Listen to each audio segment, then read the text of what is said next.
Another day, another story. 30 years ago, in April 1994, Nelson Mandela emerged victorious in South Africa's first democratic elections. This epochal moment marked the ultimate defeat of the racist apartheid system, which South African musicians had long decried in their art. In a sense, Mandela's triumph was foreshadowed by a song released 14 years previously, in 1980, which promised better days to a country that desperately needed them. The song was Paradise Road, performed by the black female group Joy, which topped South Africa's pop charts for a staggering 9 consecutive weeks. Welcome to Tabo Eminent Channel. Written and composed by two white South Africans, Patric van Blerk and the late Fransua Roos, Paradise Road is often touted as one of the best South African songs of all time, and even an unofficial national anthem. Patric van Blerk was already an industry veteran by the time he was introduced to Joy in the late 1970s. He had worked closely with the iconic Margaret Singana, known by the moniker Lady Africa, who starred in the musical Epochal on the West End and Broadway. Van Blerk also launched the boy band Rabbit, writing their single Charlie, which was a hit on the South African charts. He was introduced to Joy by their manager, Linda Bernhardt, at a time when the girl group, Annelie Malibu, Thoko Ndlotsi, and Felicia Marion, were eager to diversify from their usual repertoire of Motown covers and establish themselves as serious recording artists. Invited to write for them, Van Blerk and his long-term writing partner Roos offered the trio a selection of songs. Paradise Road stood out like Table Mountain, Van Blerk tells the BBC. However, Marion, Joy's only surviving member, was underwhelmed. Fransua began to play on the keyboard and I thought, well, how boring. She tells the BBC, disappointed that she was instructed to sing the melody exactly as written. I guess I wanted to do a lot more frills and riffs. It was too simple for me. But the songwriters knew there was magic in Paradise Road, enlisting esteemed jazz ensemble Spirits Rejoice for the recording. The song begins with Marion's breezy soprano, inviting the listener to come with me, down Paradise Road. As she extends her bewitching offer, Malibu and Ndlotsi enter the mix, cooing softly in the background. Malibu takes the reins at the anthemic chorus, belting triumphantly that there are better days before us and a burning bridge behind us. The song's stirring lyric is buoyed by lavish, shimmering orchestration. I said to Fransua, the song is just screaming for strings, for brass, especially French horns and harps, Van Blerk recalls, and he just said, cool. Well, let's do it. Marion remembers performing the song in a community hall on an unassuming Tuesday night in either Sharperville or Soshanguve to an all-black crowd, before its official release. As the song started, the crowd went mad, she says. Something just sent them into a frenzy. Yet the song almost flopped. For the first 4 weeks, I could not get the record played in South Africa. Impossible, Van Blerk says. He remembers a famous South African producer even telling him, "This is the biggest load of crap I've ever heard.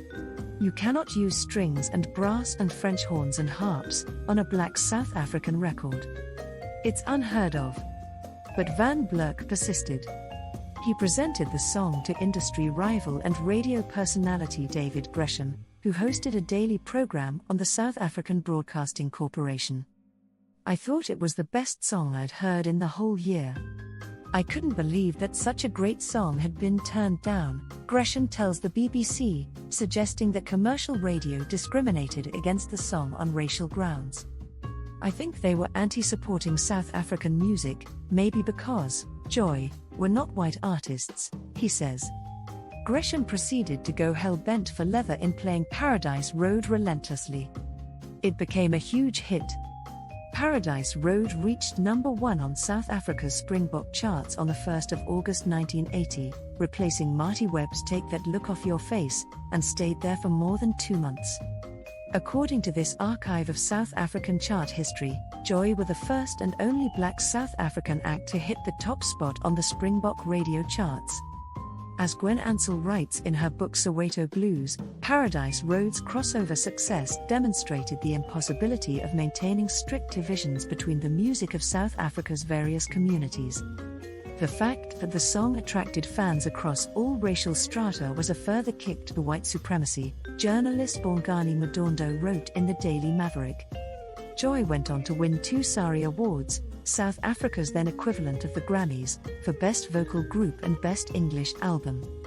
Van Blerk, Roos, and engineer Greg Cutler were also awarded. It is easy to understand why the song's cryptic but hopeful message resonated. The 1970s was a decade of escalating violence and repression in South Africa, epitomized by the Soweto uprising of 1976, during which police gunned down protesting black schoolchildren with impunity.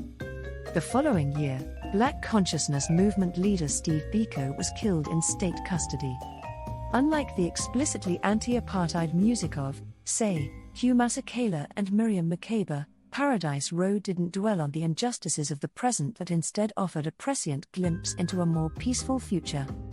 Shimi Jian of the Soweto Gospel Choir, who covered the song, tells the BBC that Paradise Road became an anthem for the struggle, which kept the spirit of the people going. However, Paradise Road was never conceived as a response to the miserable state of South African affairs. I did not sit down to write a political song.